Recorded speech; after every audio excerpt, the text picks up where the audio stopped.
Shalom Bapak Ibu, Saudara yang terkasih di dalam Tuhan. Pada kesempatan ini ada sebuah ringkasan dari pelajaran Sekolah Sabat di minggu ini dengan judul Yesus Korban yang Sempurna. Ya, ayat intinya terdapat di dalam Ibrani pasal 10 ayat 14. Sebab oleh satu korban saja ia telah menyempurnakan untuk selama-lamanya mereka yang ia kuduskan. Baik, berbicara mengenai Yesus korban yang sempurna, maka lebih jauh sebelum kita berbicara tentang Yesus, maka mengenai korban. Apakah korban menjadi satu keharusan? Jawabannya ya, dan sangat perlu mempersembahkan korban.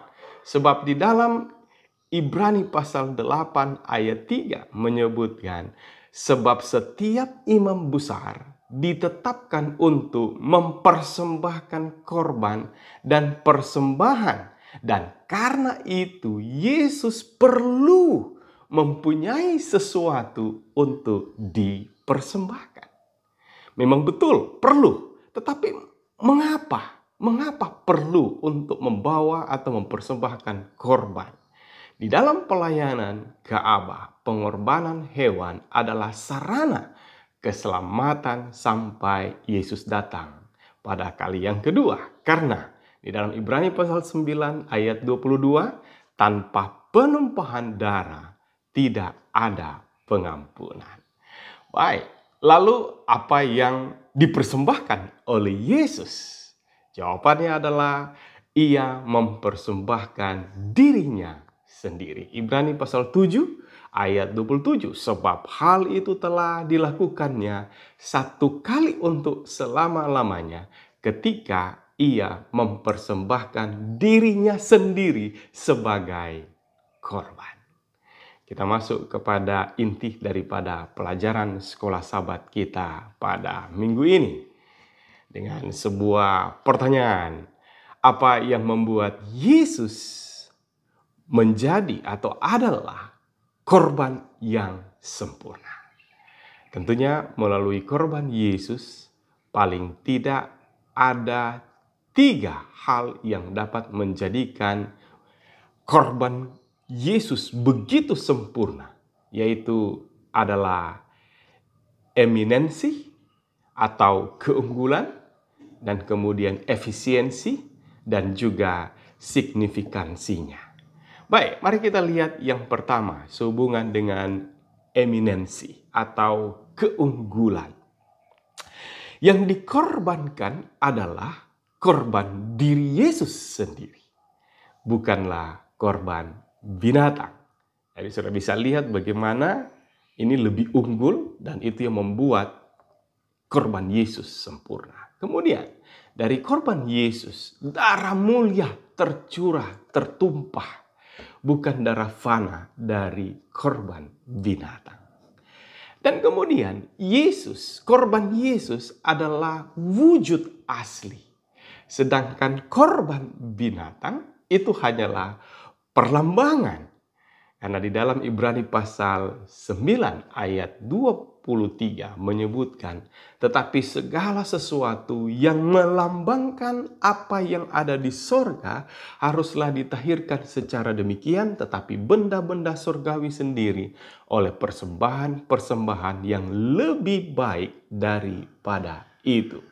Kata lain bahwa semua korban hewan, binatang yang dilakukan di zaman orang Israel itu hanyalah perlambangan. Sedangkan Yesus sendiri adalah wujud nyata korban yang sejati.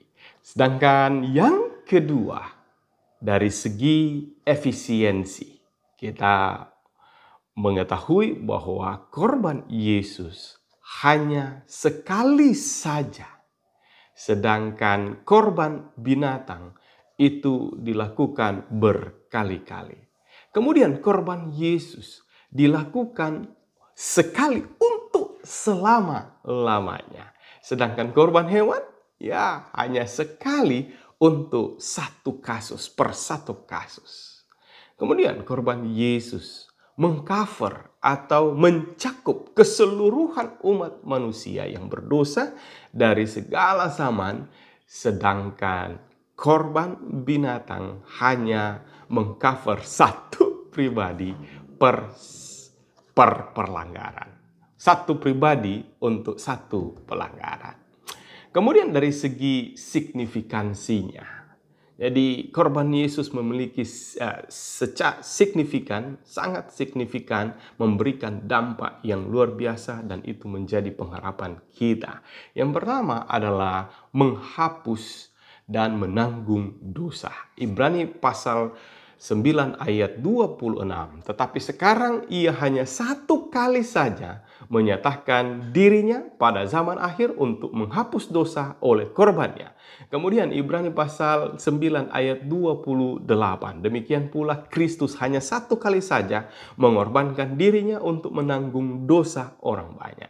Jadi korban Yesus sanggup dan sempurna dalam menanggung dan menghapus dosa, bukan seperti yang terjadi atau dilakukan atau didampakkan dari korban binatang. Kemudian yang kedua, membersihkan hati kita di dalam Ibrani pasal 9 ayat 14. Betapa lebihnya darah Kristus oleh Roh yang kekal telah mempersembahkan dirinya sendiri kepada Allah sebagai persembahan yang tak bercacat, akan menyucikan hati nurani kita dari perbuatan-perbuatan yang sia-sia supaya kita dapat beribadah kepada Allah yang hidup. Jadi korban Yesus ini sempurna dan lebih dahsyat, membersihkan dan menyucikan hati kita, bukan seperti yang didampakkan dari korban binatang. Kemudian yang ketiga adalah menguduskan kita.